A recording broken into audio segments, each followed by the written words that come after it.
Good, thank you.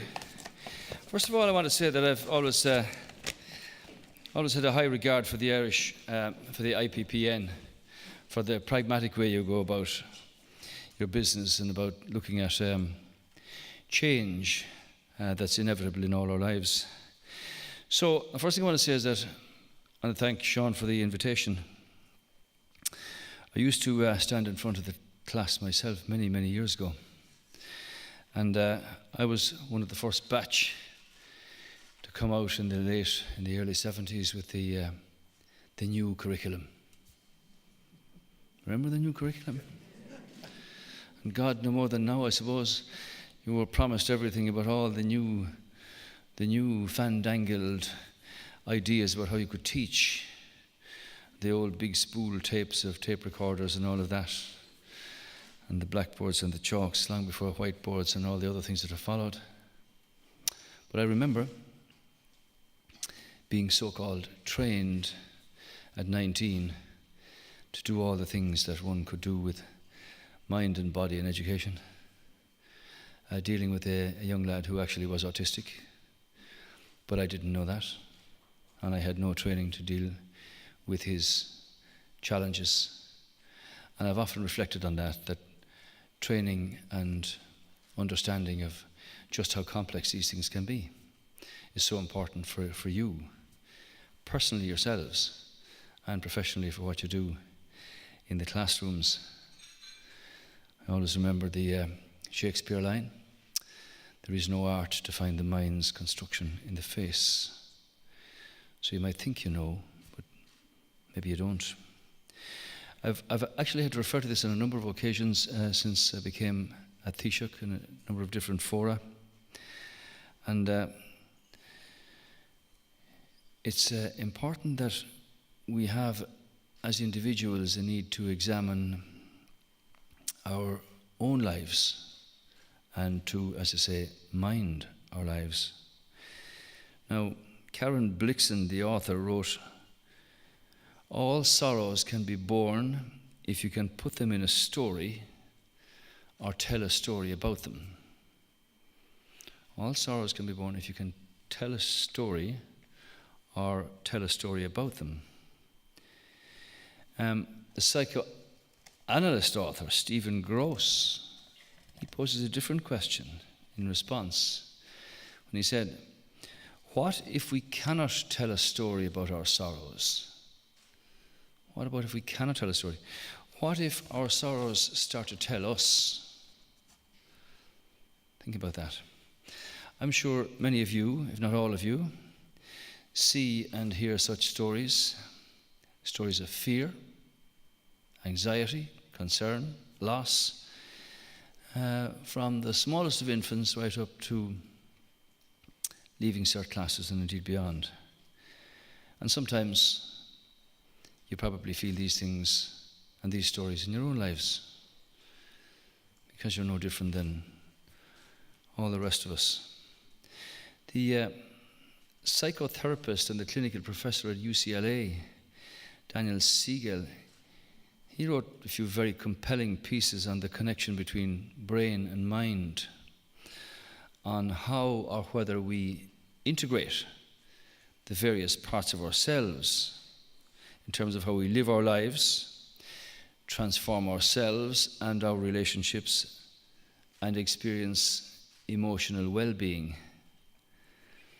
It's all about addressing that big question: who are we? Who are we when we're at home? So when you sit in the silence of your own room, who are you?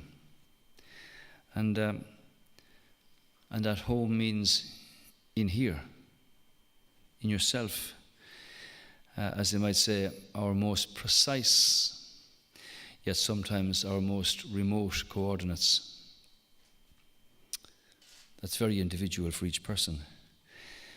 So for our part, since coming into government, we've been attentive to the emotional well-being of our children and introducing legislation and introducing policy issues based on something that was new to us as a society, that is the best interest of the child. I always said if I had the opportunity to make change, that one of the things that we should do was to appoint a senior minister for children at the cabinet table. We did that, and it took about 18 months of detailed, complex work by the Attorney General's office and all her staff to extract from the different agencies and departments that were there since the foundation of the state, and in the context of our Constitution, what was relevant to the status of children. What should the department be doing, and how would it work that it wouldn't overlap on so many other departments that had grown up in bits and pieces over the years. So you made the appointment to reflect just how important children are in our lives and in this society in Ireland.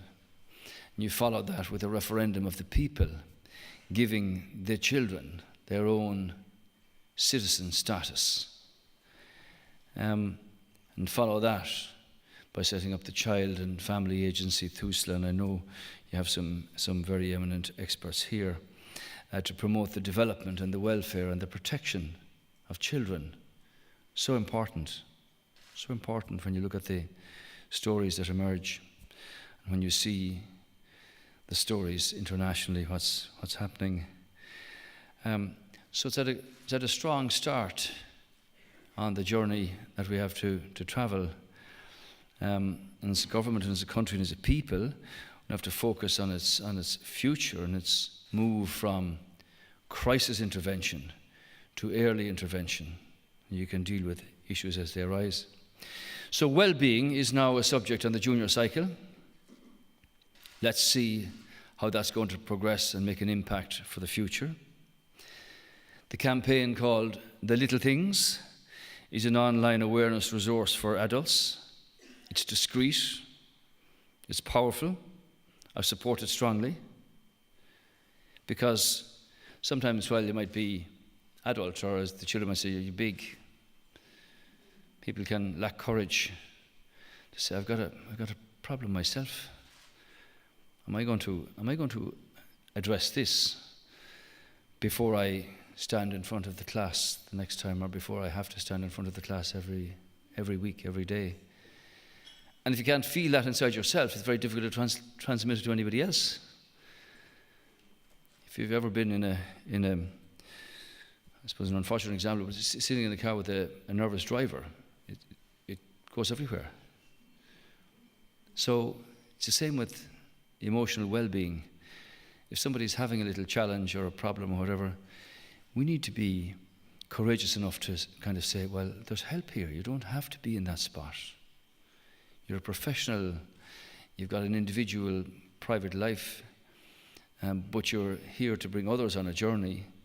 And if you've got the challenge yourself that for some reason you haven't been able to deal with it, well, then you need to be able to help that.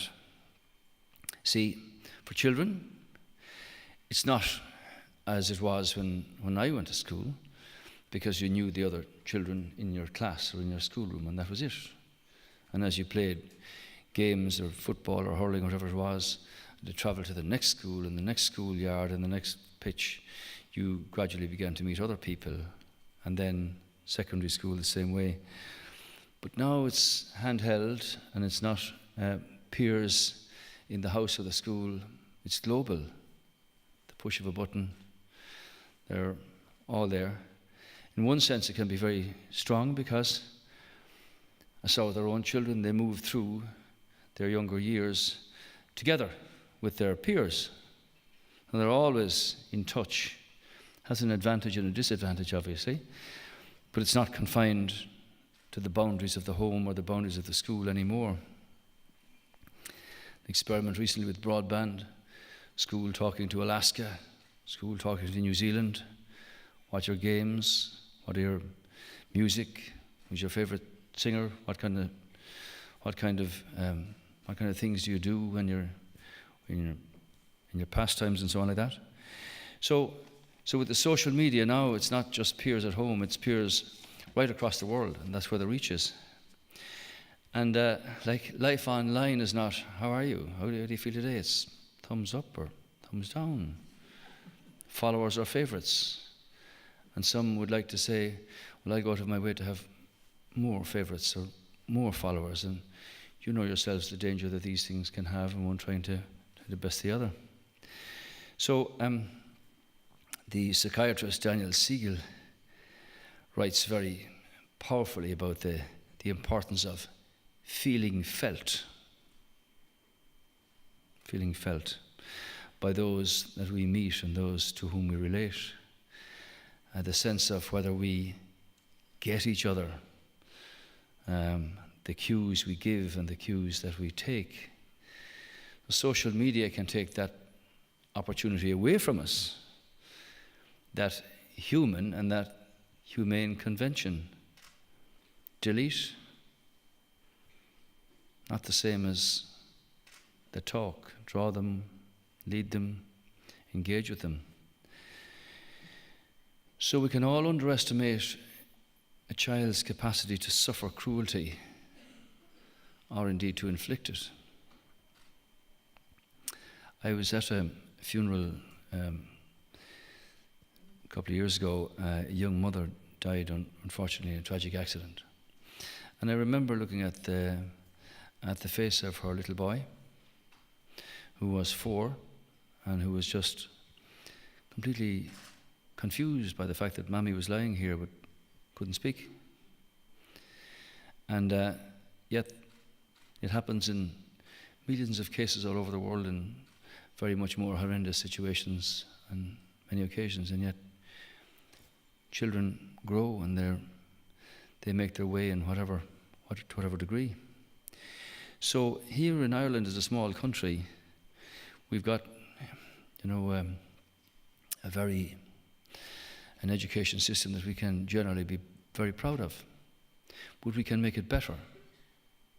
And I think that what you're trying to do here is to have a structure, a strategy, an environment, an atmosphere that the school leads, from the principals down through the staff room to the teachers and then to the pupils and the students, that there's that enlightenment. Say, like, if I've got a problem, I'm going to be able to get help to deal with it so that my emotional well-being is strong. I feel very good about this, and therefore I'm able to transmit that and assess whether others in front of me or with whom I engage might have a problem of a different sort or whatever. This is so important. I did a little thing there 2 years ago dealing with suicide and suicide prevention. And sometimes you mightn't think they have any impact. But I got a call on Christmas Day from a 17-year-old who said, I left the house to kill myself. And I reflected on what you said in that little intervention. And I just want you to know that I'm going home. So in so many ways, you can make a difference that you might never imagine. So if you're strong yourself and you've got good emotional well-being, think of what you may be able to prevent and how you can bring people to a much more happy space that they can make their way through to follow their ambitions and their career and their lifestyles and whatever. So what you're doing here, I think, may actually be more important than you realize. So if we want to create a sort of a space or a structure whereby this thing can operate, I think you're showing real leadership here and a vision, I have to say. Now, from a government perspective, countries come through a pretty torrid time in the last number of years. You've had to say no to lots of claims and queries and things like that because the money's not there and is never there for all that you need. But I will say this, that the credit in going to the people for the sacrifices they've made is paying dividends. You have an unprecedented situation now emerging whereby we'll have our deficit eliminated, certainly by end of 2017, 2018. That means you don't have to borrow to run the services of your country. down from 22 billion. But that's not the point I want to make. The point is that we all signed up for the Growth and Stability Pact and the Fiscal Stability Treaty. And that means that over the period ahead, particularly, let's say, 2019, 2020, 2021, whoever the people elect, and that's their business, if the economy continues to be well managed and competently run, the people will have at their disposal a lot more flexibility in the monies that are going to be earned by the country to deal precisely with issues like this, with social challenges in health, in justice, in education, and so on. So I think what you're doing, Sean, and your people, is very opportune, because it takes time to test a strategy and to test a structure. But it's so important in the hundreds of thousands of cases that are going to go through your hands over the period ahead. So I like to think that it's, I believe we should actually be able to tell our children and your students that it's perfectly normal not to be happy all the time. So we're never happy all the time. So it's perfectly normal to kind of have times when you're disappointed. Under 15-year-old loses the match and distraught, but it passes over a short period. There are other little events in people's lives that can cause them disappointment or happiness. In fact, it's very normal to feel sad or lonely or a bit down, and for no appreciable reason sometimes. That's the relationship between mind, I suppose, and brain. So, you know, as parents or teachers, you can't actually make them happy. You can't click the fingers and say, suddenly gone from disappointment to happiness. Encourage them, talk to them because you know them. It's so much easier if you feel emotionally strong yourself and your own well-being is in good shape, because it gives you that opportunity. So rather what we must do is to try to give them the skills that will make them, reflective, questioning, observant, and above all resilient. Because it's resilience that makes people come back. And that's deep in the DNA of Irish people. Often say, we fought the wars of the world and built the freeways and the airports and the skyscrapers and the mines and the docklands of so many other cities and countries. Time to come home and do our own, sort ourselves out. This is part of it. To do all of these things, you have to have an engine to drive it. And the engine is the economy, which gives the opportunity to deal with these things. So where children are feeling fragile, it's even more important. It's vital that they know they are not the sum of their thoughts or their feelings. It's crucial that as parents, as educators, indeed as government, that you give them the skills to observe their thoughts and their feelings, indeed their sensations, if you like, and that they shouldn't be overwhelmed, and that they should be unafraid to tell their story. Say, can I say something? Can I tell something? And not to have their story tell them. Tell their story. What's wrong with it? It's a big responsibility for everybody when you think about it that way. Now, I know that the Department of Education and the National Office for Suicide Prevention are actively discussing how best to provide support to teachers and schools in the promotion of well-being for the whole school community. Very important. Self-talk and assist are two training facilities that are very helpful. But when you walk into a school, get a sense, is this a place of excitement and enthusiasm and exuberance? Are they driving on here? You can hear it, you can feel it. Stand in the staff room. Are there some here who are personality clashes? Some who've got a particular problem? Is there a feeling that the principal is the principal and there's an understanding that he or she does what they have to do? Sometimes it's very strong, and sometimes it's not. And isn't that where we need to be as well? Because if you leave that dressing room as the staff room and go and talk to all the people, you got to be enthusiastic about what we try to do in their interests as well as our own. So the connections between, as I say, mind and brain are important, as are the connections that we make, in life and for life. And it's very difficult to get this right because we're all different in human nature. Earlier this year, I launched the Connecting for Life, Ireland's strategy for reducing suicide. And crucially, that sets out to strengthen the ties that bind us in society. Spoke to a father in his kitchen a couple of years back, and he said, "My problem is that for the rest of my life, I will continue to ask myself the question, did I miss something? Was there something I should have done or said? Why did this happen?" And he said, "And I'll never find out." And he said, "That's going to haunt me for all the days I'm here." So these things are tragic when they happen. But it's that connectedness that we need that will mind us, if you like. So at some point in our lives, we will depend upon, as we say, the kindness of strangers. At some point in our lives.